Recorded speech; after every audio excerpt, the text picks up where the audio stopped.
There we go. Welcome back, guys. So this is going to be part 5 and 6 of the Maya tutorial videos for the picnic table scene.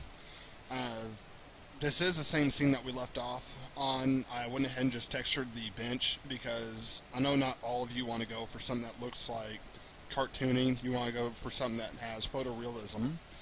So that's what we're going to be focusing on this scene right here. So this is the same picnic table, but I went ahead and textured all of it with the same texture that we were using. I'm going to go ahead and bring my window texture over here. That's not for the picnic bench, this is actually for the ground plane, which I'll get into that later. So these are all the texture files. Like I said, I went ahead and textured them. That's what the seats look like, and this is what the legs look like. So nothing too much. If wrong with these little white things are, that's actually the base right here. I wasn't worried about creating a planar map for those, nor for the top ones, because you will never see those. Honestly, we can probably go ahead and delete those faces if you want to, just to save, a poly count. Not really recommend. I'm not recommended. It's not really required. It's just something to kind of keep, thought of. On all the end caps, this is what they should look like. They should have this wood grain texture that we have right here. So each one of these, I'm not going to say they're different, but as you can see, they do have that swirly like you would expect to see. The exception to this, if I can ever line my camera up, the exception to this is going to be this piece right here. Now, this one has a crack that goes down the middle of it. And as you can see, this doesn't line up like you'd expect it to. So let's go ahead and fix that real quick. So we'll just go to UV Shell. We'll click on this. And all we need to do, or all we should have to do, is just rotate it. So we rotate it and we'll line it up right about there. Now I actually kept this one like this because I kind of like the look of having a crack that goes down the middle. Wait a minute.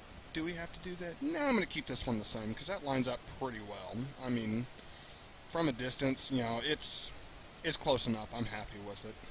If you want to try to manipulate it some, you're more than welcome to. I'm not going to hold you back and tell you not to. This is your scene. Try to make it look the best you can. The rest of this looks pretty good. I did notice earlier while I was texturing this, it seems like the okay, here it is, Fong. It seems like the Fong texture, it's just a little too light. So I'm going to go ahead and pull up my Hypershade, and we can look at the texture right here. This is a preview to it.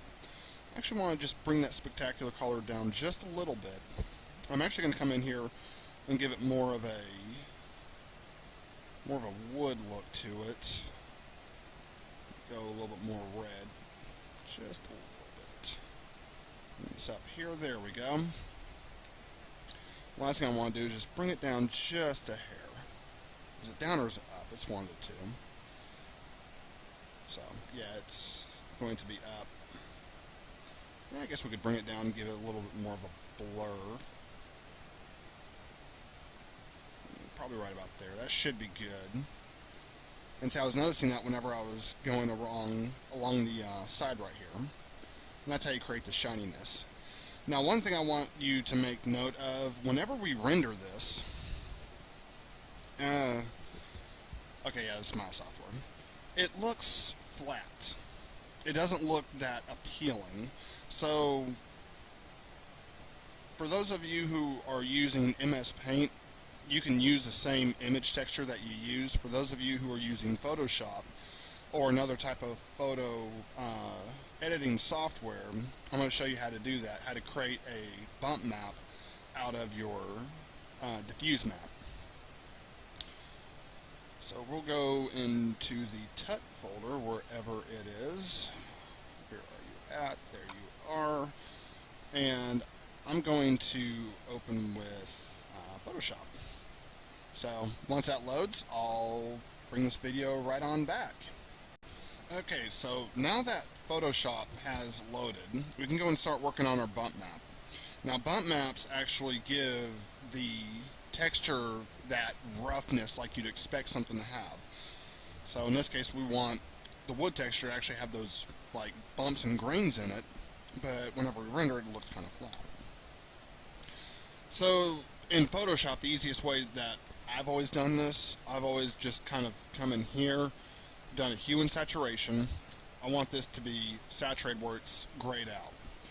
Now, at this point, if I were to take the original diffuse versus this image, you wouldn't see much difference. So what I like to do is I actually also like to come in here to levels, and I actually just kind of move the middle one in.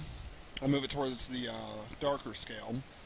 Then I'll move this probably right about there. Let me go ahead and move this one over just a little bit. So let me move this one in just a little bit more. I might need to move this one back, probably right about there. There we go. So you're trying to get absolute values in here. I have an absolute value of white, or what appears to be white, pretty close to over here and right here. And I also want an absolute value of black. And I have that right here, and obviously in between the scenes, but on the wood there's also some black right here, some up here. That difference in contrast is what's going to give you the bump values that you're looking for. So if I hit Control-Shift-W on my keyboard, or you're just going to want to go to export this. In fact, if you're using Photoshop, go ahead and go up to File, just go down to Export, and we'll just export as a PNG. You can also save it as a PNG. I got my hotkey set up, so that's what I'm going to use. This is wood text bump. So I'll go ahead and save that. We'll go back up here into Maya. Now, for bump mapping right here, we'll go and click on this. We'll go to File. And I'm going to leave the bump the same. It's going to look really weird, but I'm going to leave it the same for now. So let's go ahead and open up our file. Desktop, and you go back to top folder, and then it's going to be wood text bump. Open. So as you can see, now it's like really grainy. I mean, it definitely has what we're after. Ah, look, I missed a piece of texture. Oh well. So it definitely has what we're after. And as you can see, whenever you render this, it's going to have the look that you're really after.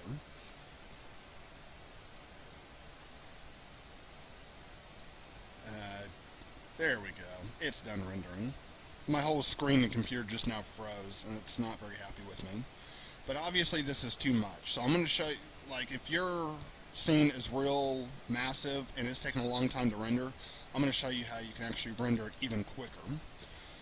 So I already knew I was going to run into this problem. I already seen that ahead of time. Normally for the bump depth, I usually go around like 0.15 whenever I have absolute values like that. I'm just going to click and drag, and then right up here, this is render selected region. And as you can see now, it just renders that one region. And my dog is peeing on the floor. Awesome. Alright, so I'll render this selected region. As you can see, that looks a lot better, and that's kind of what we're after. So I'm going to stop the video right here for obvious reasons, and next lesson I'll get into doing HDR maps, even though that's not required, and I'll get into having to do the texture on the ground and things like that.